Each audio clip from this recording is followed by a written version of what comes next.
Inilah pentingnya maulid, supaya kita tahu sejarah Nabi. Setelah tahu sejarah Nabi, kita berusaha untuk mencontohnya. Tidak mungkin kau bisa mencontoh Nabi kalau sejarahnya kau tidak paham. Bagaimana kita mau tidur seperti Nabi, sejarah cara tidurnya Nabi kita tidak tahu. Inilah pentingnya maulid. Maka saudara-saudaraku yang tidak mau maulid, silahkan, monggo. Tapi jangan kau menganggap kami yang kumpul di tempat ini sebagai orang sesat. Kamu tidak mau maulid, kami hargai, silahkan. Tapi jangan melukai perasaan kita yang mau maulid. Ya, ada orang anak muda sekarang baru belajar agama 2 bulan. Itu pun melalui YouTube. Baru 2 menit habis kuotanya. Seolah-olah agama ini seolah-olah sangat repot. Agama ini seolah-olah sangat sulit. Hanya persoalan kita maulid, dia tidak maulid, kita dikatakan ustadz tidak sunnah. Beranimu bos. Kau panitia hari kiamat. Bagi saudaraku para mubalik, contoh Rasulullah dalam berdakwah. Boleh kita berbeda pendapat, tapi jangan saling menghina. Silakan kau lakukan, silakan kau dakwakan apa yang kamu yakini, tapi saudaraku tolong hargai pendapat ulama yang lain. Enak kita dakwah kalau saling menghargai. Biarkan umat yang memilih mana yang ingin diikuti. Kita sama kiblatnya, kita sama nabinya, kita sama rukun Islamnya, rukun imannya sama, Tuhan yang kita sembah sama, sholat kita sama. Masa gara-gara maulid dan tidak maulid kita berpecah belah? Di mana belajar mereka dakwah? Saudaraku, adik-adik remaja yang baru belajar agama, bagus girahmu belajar agama, tapi jangan taklid, jangan terfokus pada satu guru saja, kau tidak mau dengar guru yang lain. Maka sampai sekarang Pak Gubernur, saya tidak mau kalau ada yang membuat komunitas sahabat Dasat Latif, saya tolak. Kenapa? Kalau ada sahabat Dasat Latif berarti ada yang bukan sahabat saya. Kalian semua sahabat saya, non muslim pun sahabat saya. Kelemahan anak-anak remaja kita belajar, ketika sudah ada komunitas sahabat ustadz ini, maka dia tidak mau dengar ustadz yang lain. Adik-adikku, makin banyak guru yang kau dengar, makin luas wawasanmu. Makin luas wawasanmu, makin enak kau hidup. Dulu waktu saya kecil, kalau orang berbeda di masjid tidak ada ribut. Allahu Akbar. Subuh kunut, yang satu tidak kunut, yang satu kunut, yang di samping saya tidak kunut, saya tidak ribut. Saya cuma bilang dalam hati, oh Muhammadiyah. Selesai. Sudah itu kau nonton, jangan lupa like and share. Simpan dulu bos, simpan dulu, simpan dulu. Nggak usah merekam, nggak usah merekam, nggak usah, nggak usah. Kalau kau rekam, suaranya tidak jelas, gambarnya kabur. Tapi saya mau dokumen Ustadz, saya mau lihat nanti di rumah. Boleh, caranya gampang. Gimana? Buka YouTube, tulis nama Dasat Latif, Masjid An-Nur Riau, pasti muncul. Gambarnya jelas, suaranya jernih dan bagus, sudah diedit. Kalau kamu bikin siaran langsung, saya terancam. Kenapa? Nanti ada keseleo. Contoh guru kita Abdul Somad. Ditanyalah beliau, Tuan Guru, bagaimana hukumnya main catur? Beliau jawab, haram. Apabila azan berkomandan, kamu masih main catur. Dipotonglah itu azannya. Yang berkeliaran di medsos haram main catur. Marah seluruh pemain catur dari Sabang sampai Merauke. Saya juga ditanya, Ustadz Dasat, bagaimana hukumnya main catur? Saya jawab haram. Kenapa bisa? Kau bunuh Perdana Menteri sama Raja.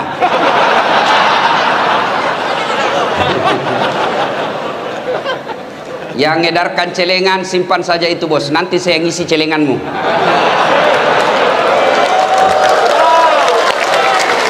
Simpan deh, simpan, tidak enak rasanya. Saya risih kalau saya lagi ceramah edarkan celengan, seolah-olah saya disawer. Simpan, ada Pak Gubernur yang sawer dasat. Tenang, simpan saja dek, simpan, mengganggu konsentrasi ya. Bisa kita lanjut? Oke, simpan HP ya, simpan ya. Oke. Nggak usah juga kok selfie. Baru ditulis latar belakang Dasat Latif. Kau kira saya background? Waqala idzan bismillahirrahmanirrahim. Innallaha wa malaikatahu yusalluna 'alan nabi. Ya ayyuhalladzina amanu sallu alaihi wa sallimu taslima. Sesungguhnya Allah dan para malaikatnya, subhanallah. Allah perintah solat, Allah tidak pernah mendirikan solat. Allah perintah puasa, Allah tidak pernah menunaikan ibadah puasa. Tapi ketika Allah perintah kita berselawat, Allah berfirman, innallaha wa malaikatahu. Allah dan para malaikatnya bersalawat kepada Rasulullah Muhammad sallallahu alaihi wasallam. Maka wahai orang-orang yang beriman, bersalawatlah kalian kepada Rasulullah dengan sebaik-baik salawat. Jangan kau bersalawat sambil merokok. Salatul beleng-beleng. Jangan kau solawat sambil ngopi. Itu tidak haram, tapi bukanlah adab yang baik ketika mendoakan salawat kepada Rasulullah Muhammad sallallahu alaihi wasallam. Begitu dimuliakannya Rasulullah tadi, kita lihat prakteknya. Ketika bersalawat kepada Rasulullah, kita dianjurkan berdiri. Kenapa? Kita memuliakan manusia semulia-mulia manusia, yaitu Muhammad sallallahu alaihi wasallam. Kalau bapak ibu tidak bisa memperbanyak amal dengan tahajud, tidak bisa memperbanyak amal dengan membangun masjid, tidak bisa memperbanyak amal dengan Senin Kamis, tidak bisa memperbanyak amal dengan umroh, maka kumpulkan amalmu ketika kau duduk bersama seperti ini. Bersalawatlah kepada Rasulullah Muhammad sallallahu alaihi wasallam. Saya mau ajak salawat. Bisa? Bisa. Tapi tetap pakai masker. Boleh ya? Kita dengar, saya mau dengar orang-orang di Pekanbaru mana lebih kencang suara ibu-ibu dengan bapak-bapak. Kita tanding malam ini. Ayo, bapak-bapak diam, kita dengar dulu ini ibu-ibu nih. Salawat, ikut bareng-bareng saya Bu ya. Bisa? Yuk. Salatullah. Ayo Bu, jangan mau kalah sama suami. Ala toha. Salatullah, salamullah ala yasin. Nilainya 6,5. Sekarang kita dengar bapak-bapak, ibu-ibu diam. Bapak-bapak, ayo jangan mempermalukan jenis kelamin. Ayo Mas. Kau kasih malu saya kalau suaramu lebih. Ayo ibu-ibu diam. Bapak-bapak, ayo dek. Salatullah salamullah ala toha rasulillah. Salatullah salamullah ala yasin hamidillah. Nilainya 9,9. Memang ibu-ibu tadi tidak bisa kencang suaranya, tapi itu tadi syahdu. Suara begitu tadi tuh yang membuat kita nafsu. Makanya dedek gadis, kalau kau ditelepon sama cowokmu, jangan kau mendayu-dayu mensahdukan suaramu. Assalamualaikum. Waalaikumsalam. Bagaimana kabar dek? Baik-baik bang. Bagaimana orang tidak tergoda? Coba kalau tegas sedikit. Assalamualaikum. Waalaikumsalam. Lagi ngapain? Kenapa kau tanya-tanya? Nggak diteleponnya lagi kau besok.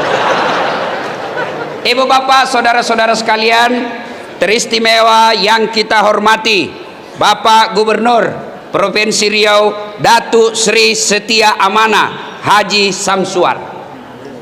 Yang kita hormati dengan penuh kehormatan, Bapak Kapolda Provinsi Riau, Bapak Inspektur Jenderal. Kau tahu Inspektur Jenderal dek? Ah, tahu? 2 bintang. Tapi calon pensiun juga.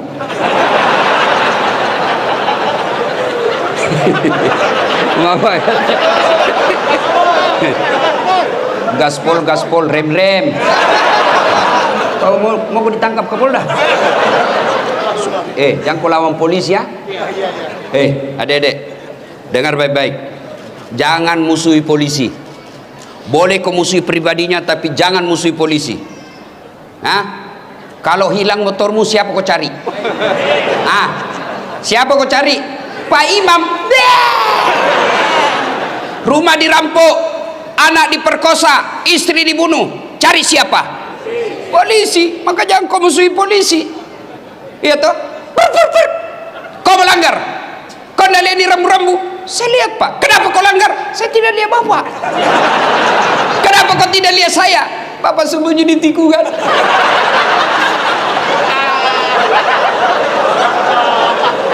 Itu polisi film India, bukan polisi Indonesia.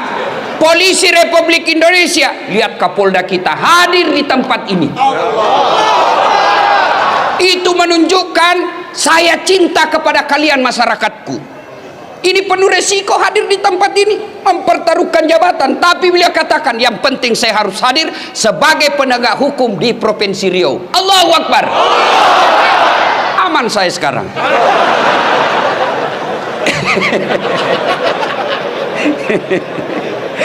Inspektur Jenderal Polisi Bapak Agung Setia Imam Effendi, yang kemudian semua saya cintai karena Allah Subhanahu wa taala.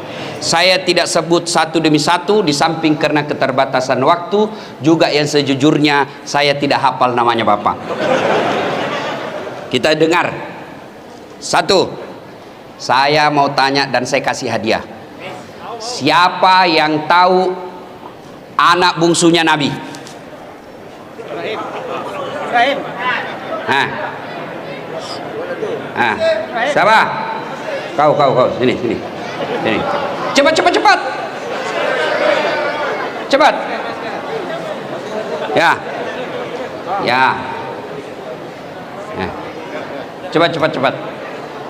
Sebelum kau jawab, ada passwordnya. Siapa namanya anak pertamanya Kapolda?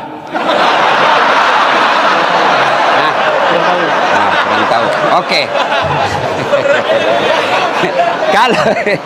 Kalau begitu, siapa nama anak bungsunya Rasulullah? Fatimah Zahra. Aduh, sudah kencang, salah lagi.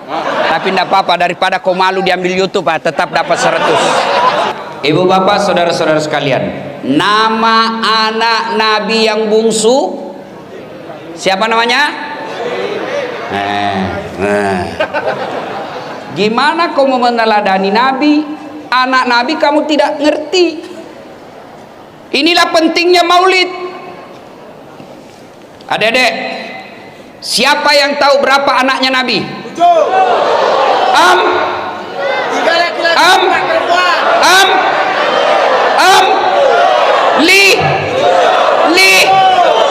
Bingung.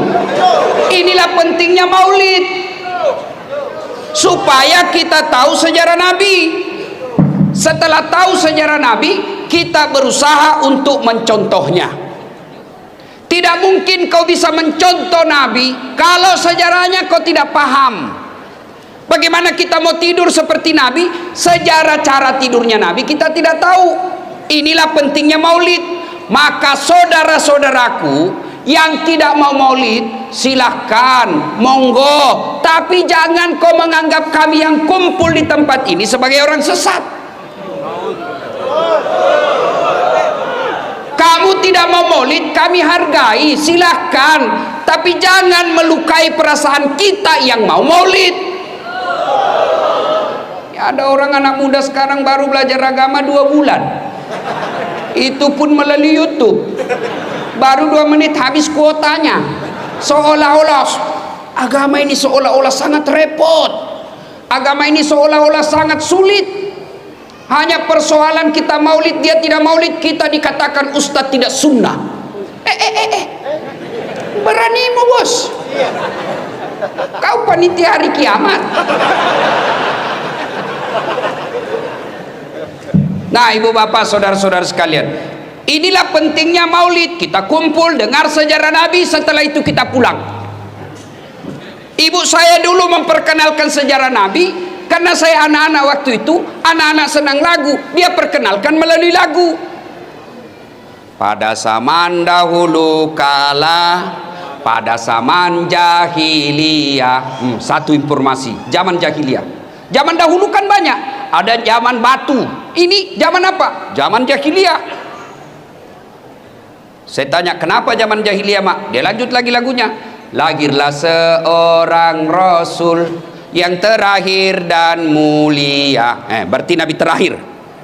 Saya tanya, siapa namanya, mak? Nabi Muhammad namanya. Ibunya siapa? Siti Aminah ibunya. Bapaknya siapa? Abdullah nama ayahnya. Di mana tinggal? Pekanbaru atau Makassar? Madinah tempat tinggalnya. Terus kenapa lagi, mak? Setelah dewasa diangkat menjadi rasul. Siapa yang angkat? Pak Kapolda atau Pak Gubernur? Oleh Allah yang kuasa. Allah itu siapa, mak? Pencipta alam semesta. Itu lagunya ibu-ibu dulu. Belum ada BKMT, belum ada majelis taklim, tapi bisa memperkenalkan sejarah Nabi dengan lagu yang diajarkan ke anaknya. Lagu ibu-ibu dulu. Sekarang lagu ibu-ibu apa? Putar ke kiri nona, putarlah ke kiri, ke kanan, beleng-beleng. Ada kiri kanan, kiri kanan, kiri kanan. Coba lagunya anaknya, lagu Po ami belalang kupu-kupu, siang makan nasi, kalau malam minum susu. Mana ada kupu-kupu makan nasi? Hoax, bohong-bohong. Nah, kenalkan Nabi melalui lagu. Itu ibu saya. Sekarang saya tambah lagu itu. Anak-anak Nabi ada 7 orang, 3 laki-laki, 4 perempuan. Pertama Qasim, Abdullah, Ibrahim, Zainab, Ruqayyah, Ummu Kalsum, Fatimah. Ibunya bernama Siti Aminah, ayahnya bernama Abdullah, kakeknya bernama Abdul Muthalib, pamannya bernama Abu Thalib. Baru kau tahu toh anaknya Nabi 7 dari lagu ini. Inilah hikmahnya maulid, supaya kita kembali mendengar sejarah Nabi, supaya kita minimal bisa tahu, berdoa supaya kita bisa teladani. Saya mau cerita tapi waktu terbatas, sedikit saja kisahnya. 1. Di Mekah Nabi diteror, baik teror mental maupun teror fisik.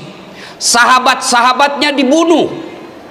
Maka orang pertama yang disiksa dan dibunuh mati syahid dalam Islam namanya Sumayyah. Dibunuh dia, diikat oleh Abu Lahab, lalu ditombak badannya. Kenapa ditombak badannya? Marah karena Abu Lahab bilang, Sumayyah, saya tahu kenapa kau bela sekali Muhammad. Muhammad kan agak kece, cakep-cakep, ya pasti kau suka Muhammad toh. Marah Sumayyah, dia kumpulkan seluruh air liur yang ada di mulutnya, lalu dia diludai raja waktu itu. Dia bangsawan terkenal itu Abu Lahab waktu itu. Abu Jahal, bang! Marah Abu Jahal, naik pitam, dia ambil tombak, dia tusuk badannya, meninggal. Di depan Nabi para sahabat disiksanya, diteror secara mental, diteror secara fisik. Akhirnya Nabi memutuskan pergi, mudah-mudahan di Taif mendapat simpati dan pertolongan. Jalanlah dari Mekah ke Taif.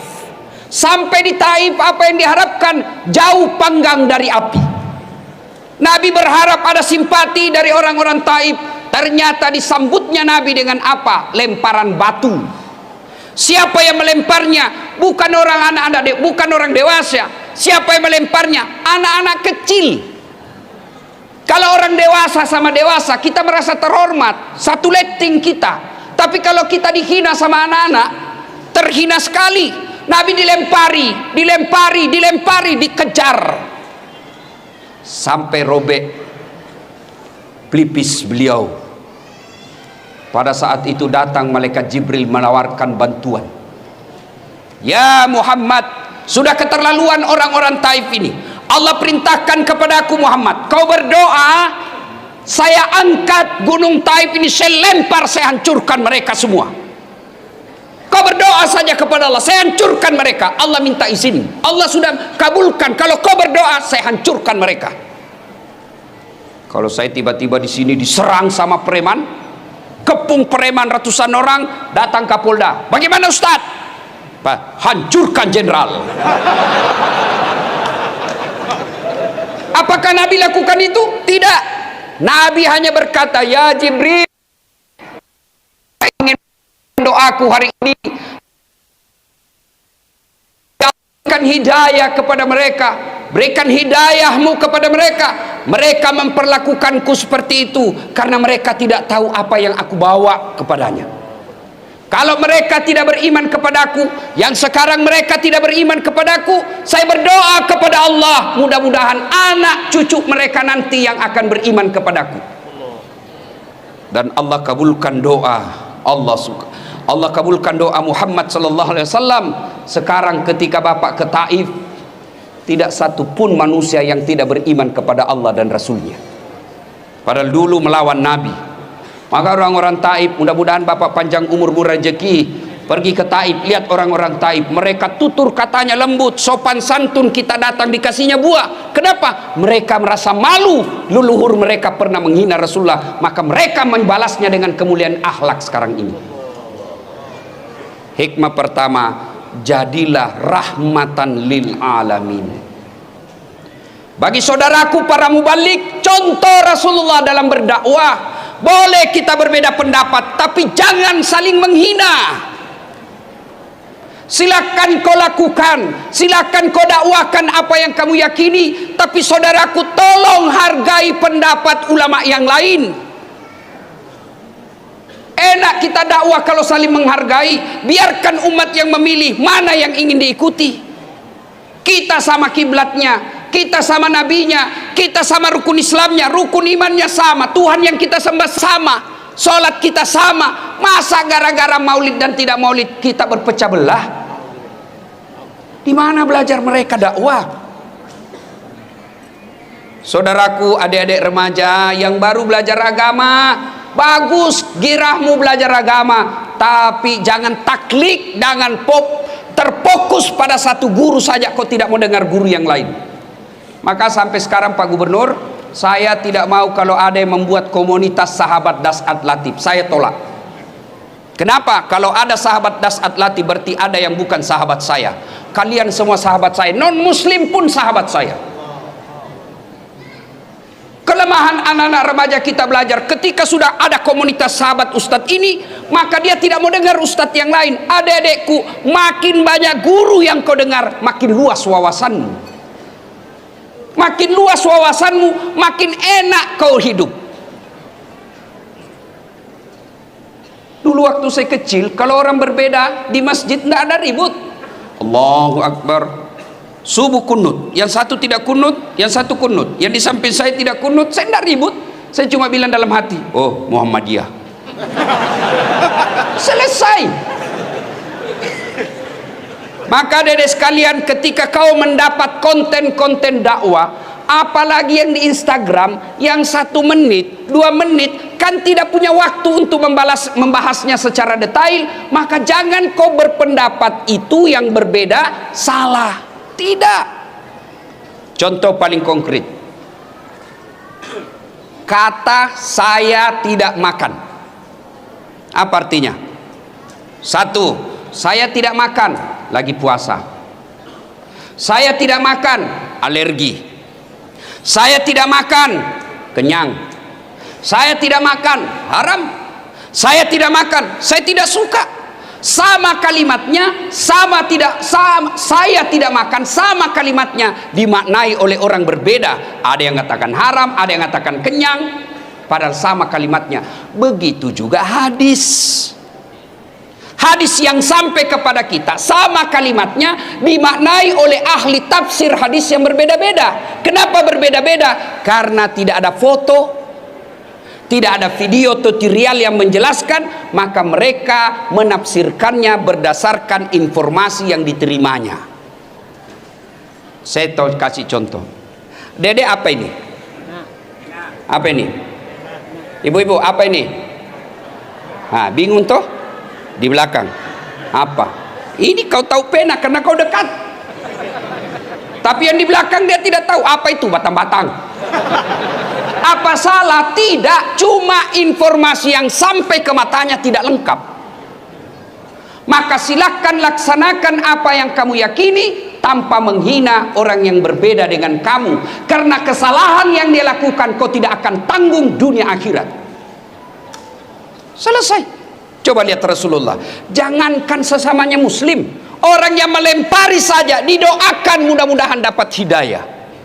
Maka saya kemarin ribut-ribut, saya tidak layani, saya doakan saja mudah-mudahan dia dapat hidayah.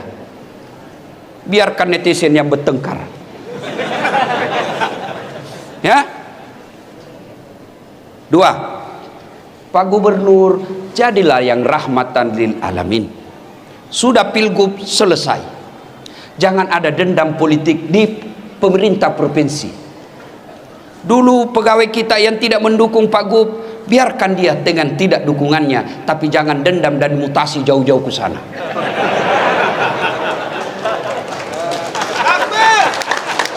Dan kalaupun ada yang dimutasi karena dulu tidak mendukung Pak Gubernur, kau dimutasi, resiko bos. Resiko. Kau dulu kepala dinas tapi salah dukung, non job, jadi staf ahli yang tidak ada stafnya. Maka kau sabar, kan sudah mau juga kepala dinas, kasih lagi gerbong gubernur baru. Tapi kalau dia orang baik, beriman kepada Allah, tidak peduli, maka saudara, jadilah Islam yang rahmatan lil alamin. Itu kepada orang lain. Sekarang kepada keluarga. Oh, banyaknya orang 30 tahun suami istri hanya karena perkara WhatsApp salah masuk dimaki-maki suaminya. Memang kau pembohong. Tidak kusangka begitu. Kata suaminya, apa dek? Apa nih? Apa? Itu WhatsAppmu. WhatsApp yang mana? Itu ada lope-lope. Sayangku, jangan salah sangka, ini salah kirim. Ini. Ibu-ibu semua, kalau sudah dapat kesalahan suaminya, tidak bisa dilupanya. Ini ibu-ibu nih ahli sejarah semua ini, Pak. Sekali kita salah sampai mati diingatnya. Tiba-tiba salah, dia ingat yang 10 tahun yang lalu, padahal sudah tuntas 10 tahun yang lalu. Ibu tahu enggak 10 tahun yang lalu 2 periode masih diingatnya. Itu dulu apa dulu, sekira sudah tuntas 10 tahun yang lalu. Akhirnya apa dia katakan? Ceraikan saya. Sudah punya anak 3, berdarah-darah suami membangun rumah tangga, bikin rumah, cicil bertahun-tahun, dibelikan mobil, dicicil bertahun-tahun, lalu hanya karena WhatsApp tak kirim, dia lupa semua kebaikan suaminya. Ingat, dalam Islam tidak kita kenal kemarau setahun hilang oleh hujan sehari. Islam adalah agama pemaaf. Bagaimana kita mau menjadi rahmatan lil alamin bagi orang lain? Bagaimana kita mau memaafkan teman kerja? Bagaimana kita memaafkan tetangga kalau sama pasangan kita aja kita tidak punya rasa pemaaf? Maafkan. Salah suami, maafkan. Kalau tidak mau maafkan, ingat lagi anak-anak kita yang sudah pada mulai gadis. Tidak bisa saya maafkan Ustaz, sakit hatiku, dendam sekali saya Ustaz. Bukan dengan cara mempermalukannya, tapi mintalah pisah dengan baik-baik. Bu, Uy, mau masuk surga dengan gampang? Mau? Mau? Suruh suami kawin lagi.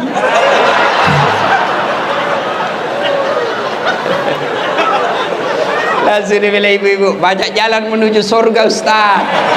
Memang banyak tapi macet. Salatullah salamullah ala toha Rasulillah.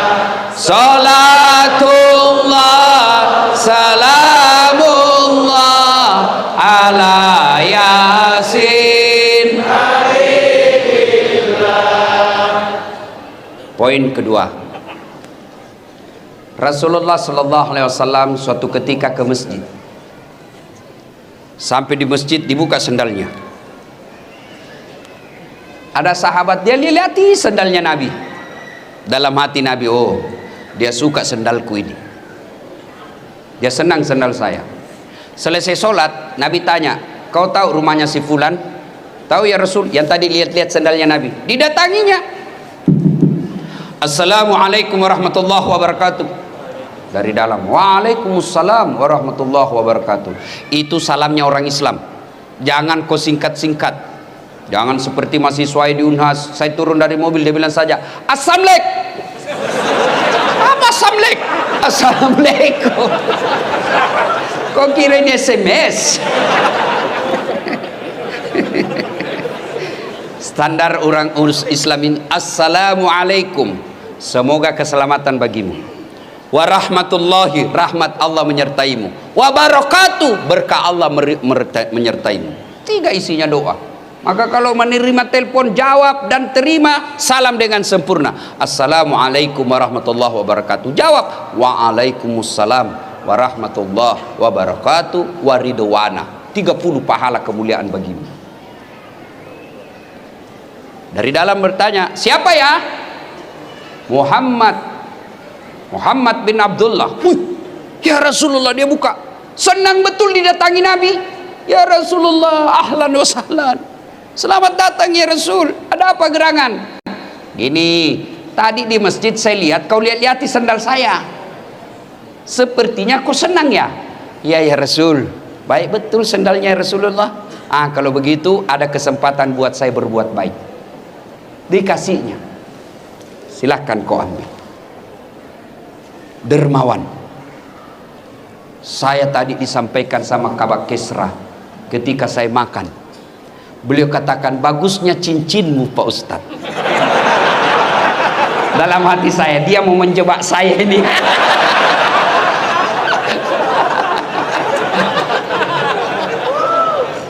Bersedekahlah. Ustadz, kenapa rumah tangga saya kok tidak bisa tenang dalam rumah? Kamu pelit. Orang yang pelit tidak ada orang senang. Saya tanya, saudara-saudaraku, senang pejabat yang pelit atau dermawan? Dengar Pak Gubernur. Senang anggota DPR yang pelit atau dermawan? Masya Allah. Senang tetangga yang pelit atau dermawan? Semua senang dermawan. Tidak ada orang suka orang pelit. Bahkan orang pelit sekalipun tidak senang sama orang pelit. Dan kau ke rumahnya pelit betul, padahal dia juga pelit. Maka bersedekahlah. Ternyata di sini alhamdulillah dermawan semua. Alhamdulillah. Ibu-ibu, halo ibu. Oi. Itu yang pakai cincin berlian, kalau ibu meninggal siapa yang pakai cincin berlianmu? Siapa? Anak. Istri kedua. Kawin lagi suamimu. Iyalah, pasti kita kawin lagi. Dia dengarlah istri saya Pak Gub, mamanya cek di rumah. Dia dengar ini ceramah saya. Dan jadi Ustadz, nanti kalau saya meninggal kamu mau kawin lagi? Saya bilang, kau duduk di sini sayangku. Saya peluk-peluk. Lalu saya bilang, sayang dengar baik-baik. Jangankan kau meninggal, kau masih hidup saja ini selalu pikiranku mau kawin lagi.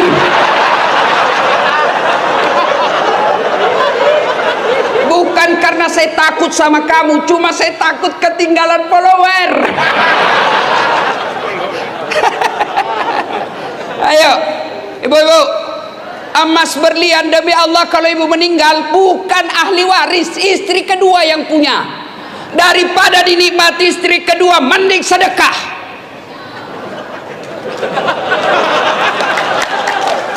Ayo, sedekahlah. Bapak-bapak yang sudah uzur, yang sudah muka-muka sakaratil maut,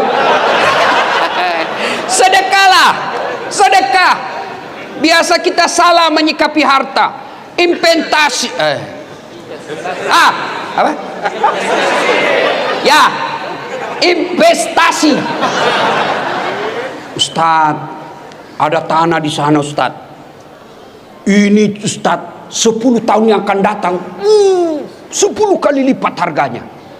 Saya bilang, kau yakin masih hidup saya 10 tahun yang akan datang? Ini otaknya otak dibingkai setan.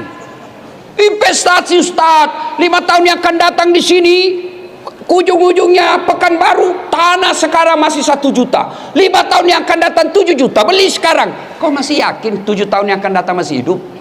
Maka kalau kau mau yakin investasi paling real dan tidak bisa diambil orang lain, bangun kau masjid. Jelas investasinya. Ada duitmu sekarang, nikmati. Ada makan yang Anda nikmati, itulah makan itu. Makan yang enak-enak, nikmati, selebihnya sedekahkan. Allah tidak melarang kalian pakai yang mahal-mahal.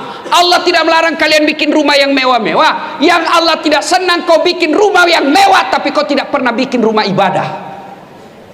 Rumah mewahmu anakmu yang punya. Iya kalau anakmu nanti baik. Kalau tidak baik, rugilah kau. Ada orang tua sudah selayaknya bikin masjid, sudah selayaknya bikin musalla, sudah selayaknya bantu panti asuhan, sudah selayaknya menyekolahkan fakir miskin. Investasi.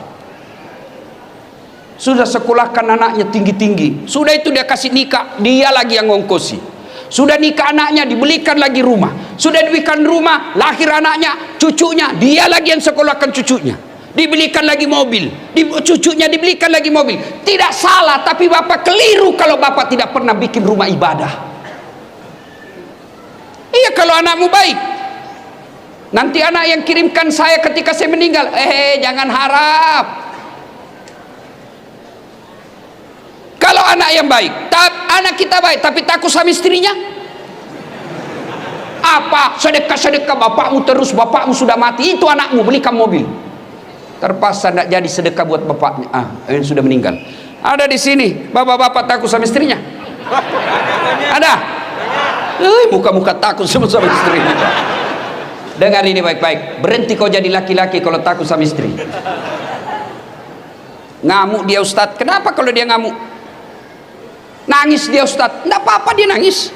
Dia pecahkan piring Ustadz, kalau dia pecahkan satu lusin.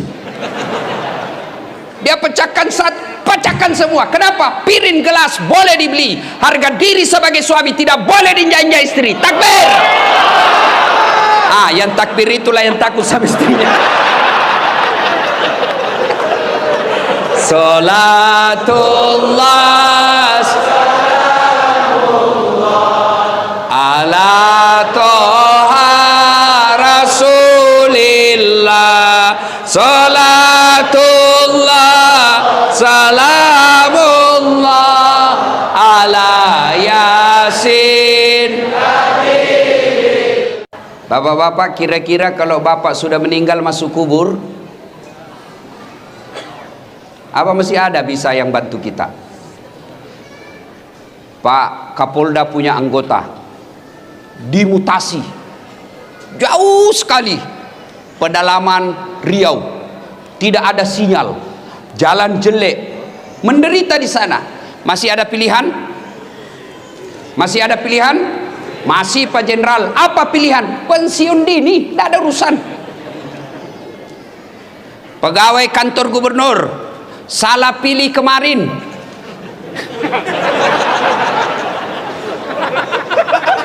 dimutasi nonjol. Tadinya komandan Satpol PP, polisi setengah.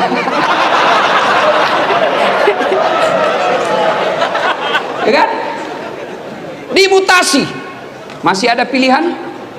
Masih. Apa pilihan? Tunggu 5 tahun, selesai jabatannya. Nggak bisa menunggu. Masih ada pilihan. Apa pilihan? Pensiun. Minta pensiun. Selesai. Saya merantau dari Tanah Bugis ke bumi Lancang Kuning sini. Ternyata tidak bisa cari nafkah dengan baik. Menderita saya di sini. Masih ada pilihan? Apa? Pulang kampung. Masih ada pilihan. Dunia menderita, kamu masih ada pilihan. Tapi dengar saudaraku, demi Allah, begitu kau masuk kubur, senang tidak senang, tinggal kau di situ. Tidak boleh kau keluar lagi. Begitu kau keluar, lari satu kampung, Pak. Dan pada saat itu tidak ada pilihan. Pilihan yang bisa menolong kita, sedekatun jariyah. Bersedekahlah. Gimana saya mau bersedekah, Ustaz? Saya kan orang miskin. Sedekah, saudaraku, tidak selamanya duit. Sedekahnya Pak Gubernur, jangan kau selalu datang bawa proposal, nanti ditangkap KPK beliau. Apa sedekahnya Gubernur? Bikin perda yang mensejahterakan rakyat Provinsi Riau. Itu sedekahnya Pak Gubernur. Apa sedekahnya polisi? Jangan kau minta duit sama Kapolda. Berapa gajinya? Apa sedekahnya Kapolda? Tertibkan lalu lintas. Potong kepalanya itu anggota yang nakal. Kata Kapolri. Bukan saya, Kapolri. Ayo, sedekahnya polisi bukan dengan dikasihnya duit. Berapa kasihan duitnya gajinya polisi? Apa sedekahnya? Menjadi pelindung, pengayom dan pelayan masyarakat. Alhamdulillah, kita senang perintah Kapolri sekarang yang berupaya membersihkan tubuh Polri secara intern.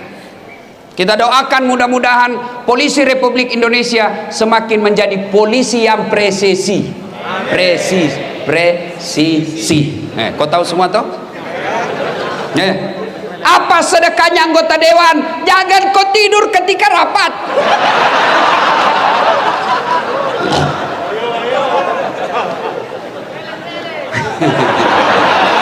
Nakal kau ya. Pak Gu, pernah dengar ceritanya anggota DPR di akhirat?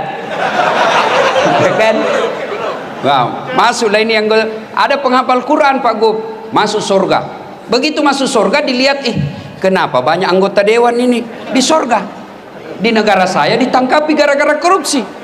Dia datang protes sama malaikat penjaga surga. Malaikat, kenapa banyak anggota dewan di dalam sini? Di negara saya ditangkap mereka itu korupsi. Dia bilang penjaga surga, nggak usah ribut, ini cuma reses.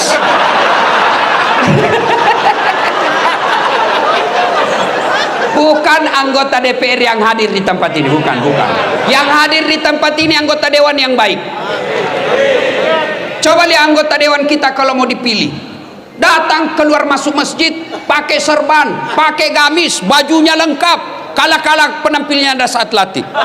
Begitu terpilih, tidak pernah lagi datang masjid. Ada begitu di Riau? Ada? Kau salah, kenapa kau pilih?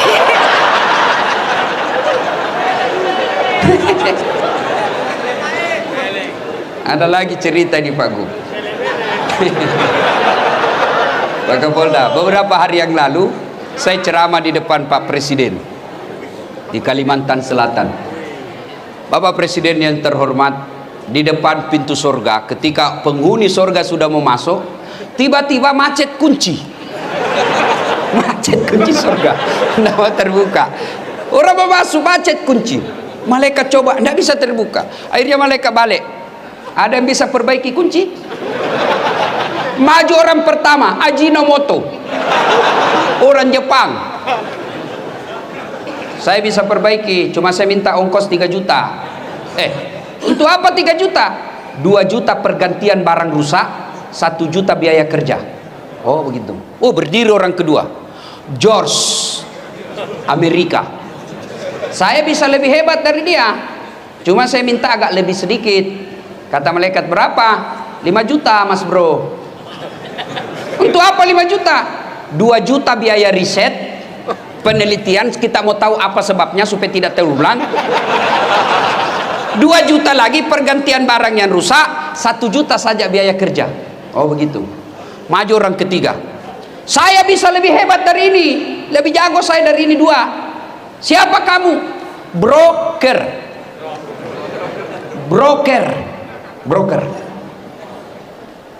Saya minta 15 juta. Kenapa 15 juta? Lebih mahal. Kau apain 15 juta? Dia dekati malaikat, dia bisik malaikat, 5 juta untuk kamu, 5 juta untuk saya, 5 juta kasih orang Jepang kerja, masih ada untungnya. Ini bahasa Indonesia, langsung ditendang masuk neraka. Kau kira ini negaramu? Salatullah salamullah ala toha rasulillah. Salatullah salamullah ala yasin. Kisah ketiga. Dulu sedekah ya. Saya kan miskin Ustadz. Sedekahlah hari Jumat minimal. Sedekah apa? Kita lihat di masjid, dari toilet ke pintu masjid tidak ada sendal, sedekahlah sendal jepit. 5, dicuri orang Ustadz, berarti peluang lagi berbuat baik. Sedekah. Saya miskin Ustadz, belilah itu botol air gelas, paling 25.000 satu dos, isinya 40 gelas, bawa ke masjid seketika Jumat, tulis silahkan nikmati. Yang minum ternyata penghafal Quran, yang minum ternyata imam, yang minum ternyata mubalik. Selama orang-orang soleh itu beribadah kepada Allah, tetesan air yang ada dalam dagingnya gara-gara kau belikan air, kamu dapat pahala. Sedekahlah, jangan terlalu pelit. Gimana mau bersedekah? Nah kadangkala kita lebih hormat kepada selebriti daripada sama ulama. Kalau ulang tahun kabupaten, ngundang artis, kasih 4 tiket bisnis kelas. Sampai di bandara, dari bandara ke hotel pakai forerunner, tentara polisi mengawal. Kasih hotel bintang 5. Apa dia bawa si selebriti? Adalah alamat palsu. Datanglah dia, kelihatan dadanya, kelihatan pahanya, jogetlah di depannya suaminya, bu.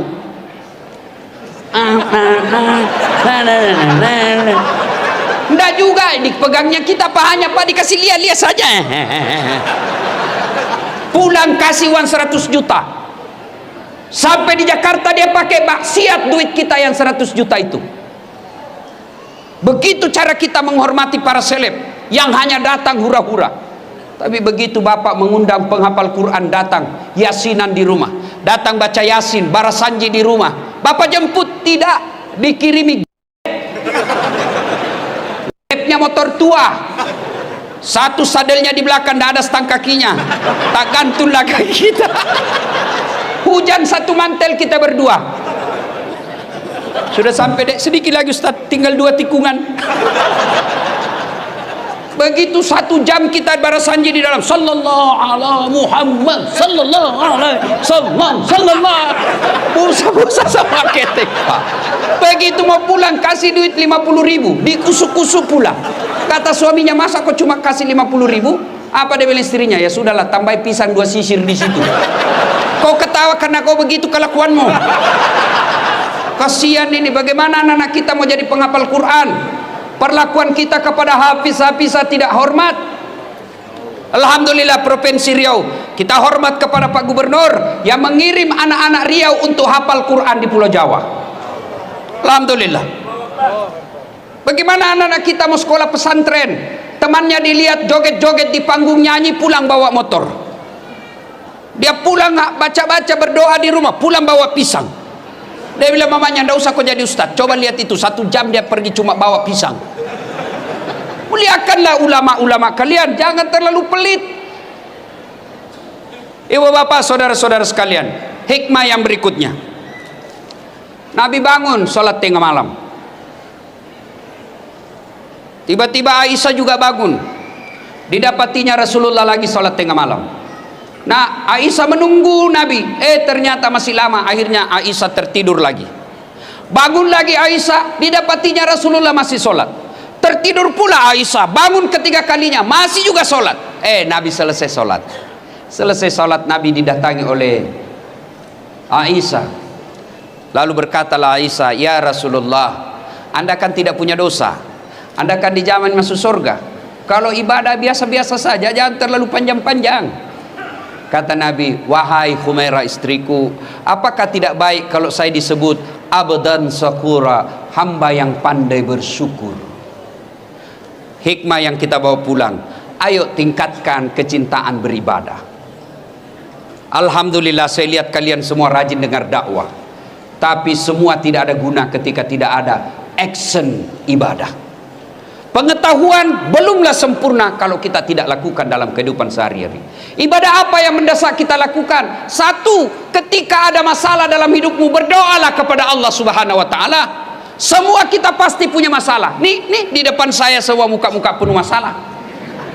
Saudara-saudaraku kepala dinas, saudara-saudaraku pegawai ASN di kantor gubernur, kalian mau menjadi pejabat, tidak usah cari muka sama gubernur. Kamu sudah punya muka. Ada juga itu ASN kalau di depannya gubernurnya kan tidak punya harga diri. Ya Pak, siap-siap. Santai mako bos. Biar gubernur senang sama kamu. Kalau istrinya gubernur tidak senang, tidak jalan es kamu. Iya pastilah. Apalagi kalau istrinya Pak Gubernur sudah, saya tidak mau lihat itu nak buang. Pokoknya bulan depan saya tidak mau lihat lagi ada di situ. Hancur kau, hancur, hancur-hancurnya. Daripada cari muka sama manusia, mending kau cari muka sama Allah. Ada anggota kepolisian di sini yang hadir, nggak usah cari muka sama jenderal. Jenderal ada pensiunnya, jenderal ada mutasinya. Kalau di depan Kapolda jawab, mana ada anggota yang tidak takut sama Kapolda? Kira-kira kalau Pak Kapolda panggil ajudan, itu ajudan biar lagi tidur langsung lompat, siap komandan. Coba, sehebat-hebatnya Kapolda pasti takut juga sama istri. Mana ada polisi tidak takut sama istrinya? Tidak ada orang jago depan istri Pak, termasuk Dasat Latif. Itu polisi, dia bilang polisi teman saya, sebenarnya kami ini Ustadz tidak takut sama istri, cuma istri selalu melapor sama istrinya komandan, dan komandan juga takut sama istrinya. Daripada kalian cari muka sama gubernurmu, cari muka sama kapoldamu, sama danremmu, sama sekdamu, lebih baik kau cari muka kepada Allah. Gimana caranya? Berdoalah kepada Allah, minta kepada Allah. Kalau Allah yang kabulkan doamu, tidak ada artinya kekuatan manusia. Saudaraku, kau mau sarjana, sudah sarjana mau cari kerja, jangan nyogok. Kau demo kiri kanan, jangan korupsi. Begitu kau sarjana mau jadi pegawai, kau nyogok. Apa hebatnya pegawai negeri? Nyogok kalian 100 juta mau jadi polisi, sampai 300 juta, sampai pensiun kau tidak bisa kembalikan uangmu itu. Mana ada pegawai negeri tidak ada utangnya di koperasi? Tunjukkan saya.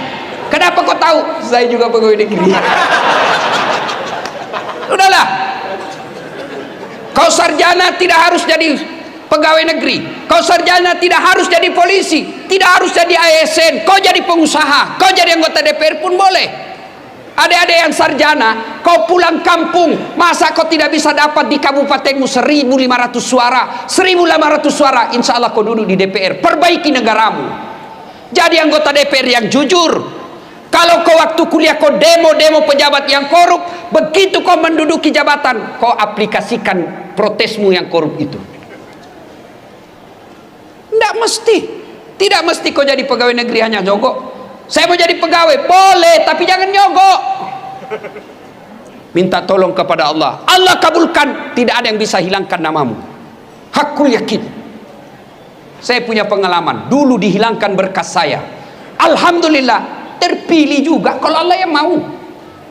Tak ada yang mustahil di sisi Allah. Berdoa kepada Allah. Sudah berdoa, belajar, tidak lulus. Percaya yang kau tempuh itu, yang kau minta itu tidak baik buat kamu.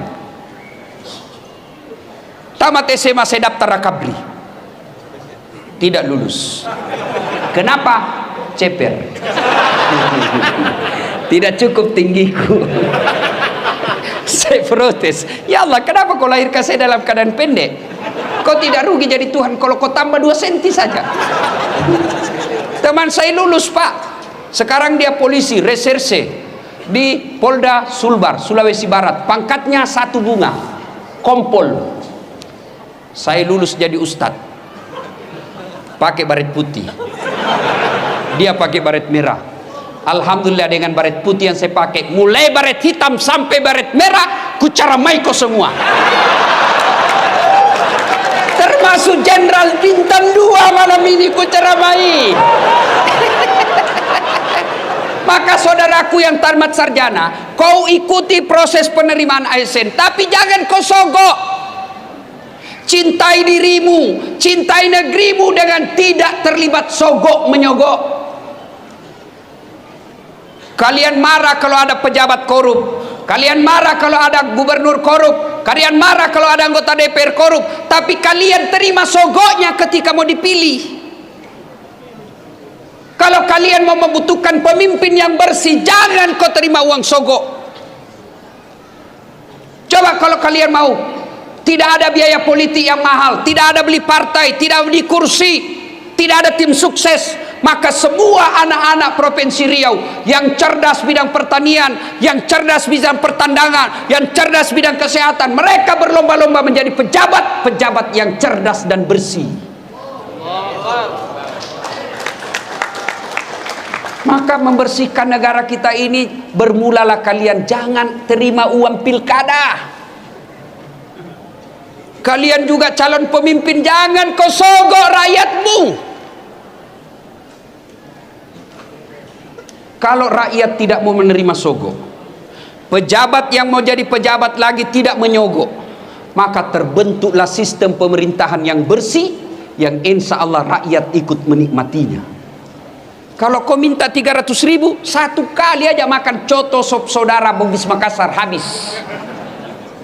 Begitu mereka tidak datang lagi melihatmu, kau bilang, kenapa ini anggota DPR tidak pernah lagi datang?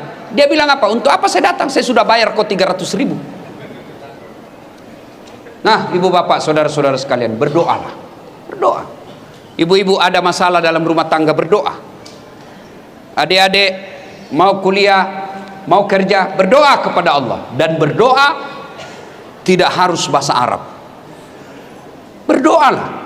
Ud'uni astajib lakum, kata Allah. Berdoa kepadaku pasti saya kabulkan. Itu janji Allah.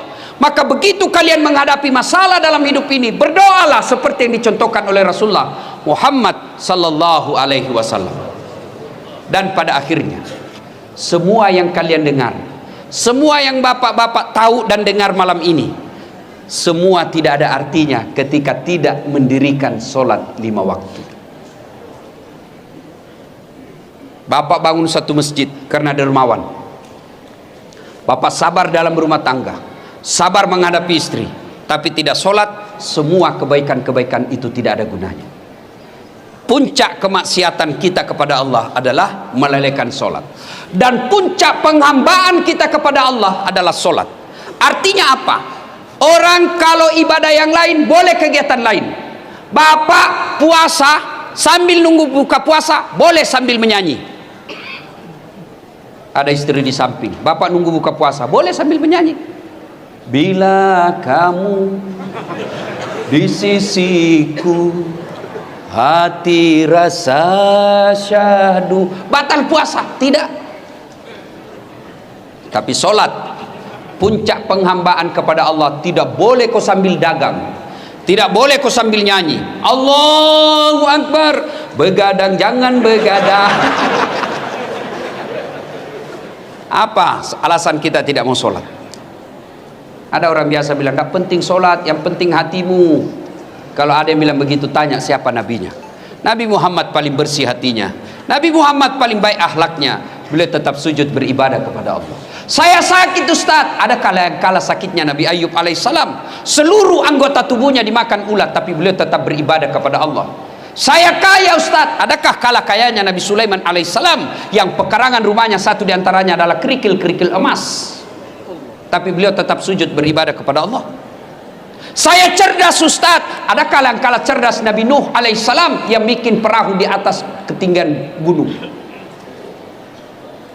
Beliau semua manusia pilihan tetap sujud beribadah kepada Allah. Saya tidak bisa kena air Ustaz, boleh Allah kasih toleransi, Allah kasih keringanan, silakan kau tayamum. Saya dalam perjalanan Ustaz, silakan kau sholat di atas mobil, tidak tahu kiblatnya Ustaz, mengarah kemana saja, boleh. Saya di atas perahu Ustaz, boleh. Kiblatnya di mana? Lihat matahari terbenam, sudah lihat, Allahu Akbar, matahari terbenam, tiba-tiba perahu goyang, tidak usah juga kau goyang-goyang lagi begini. Apalagi saya tidak bisa berdiri, Allah kasih keringanan, silakan kau duduk. Tidak bisa duduk, baring, tidak bisa baring, sholat pakai isyarat, Allahu Akbar, sami Allahu liman hamidah, Allahu Akbar, boleh. Tidak bisa juga sholat dalam hati, masih tidak bisa, bungkus kain putih bawa dikubur. Ibu bapak saudara-saudara sekalian, dan pada akhirnya mari mencintai Rasulullah, bermula dari kecintaan kita bersalawat kepada Rasulullah Muhammad sallallahu alaihi wasallam. Banyak yang ingin kita uraikan, tapi waktu yang terbatas. Terima kasih Pak Gubernur atas undangannya, luar biasa Pak Gubernur. Biasanya gubernur itu kalau undang, saya mau tanggal sekian, kalau tidak bisa tanggal sekian tidak usah. Tapi Pak Gubernur beliau katakan kepada Pak Sul, Kabak Kesra, terserah waktunya Pak Ustadz. Alhamdulillah, mudah-mudahan Provinsi Riau di bawah kepemimpinan Bapak Gubernur, Allah mudahkan masyarakat mencari nafkah, Allah tingkatkan keimanan masyarakatnya, dan pemuda-pemudanya menjadi generasi harapan bangsa, membela agama Allah dengan mencintai negerinya.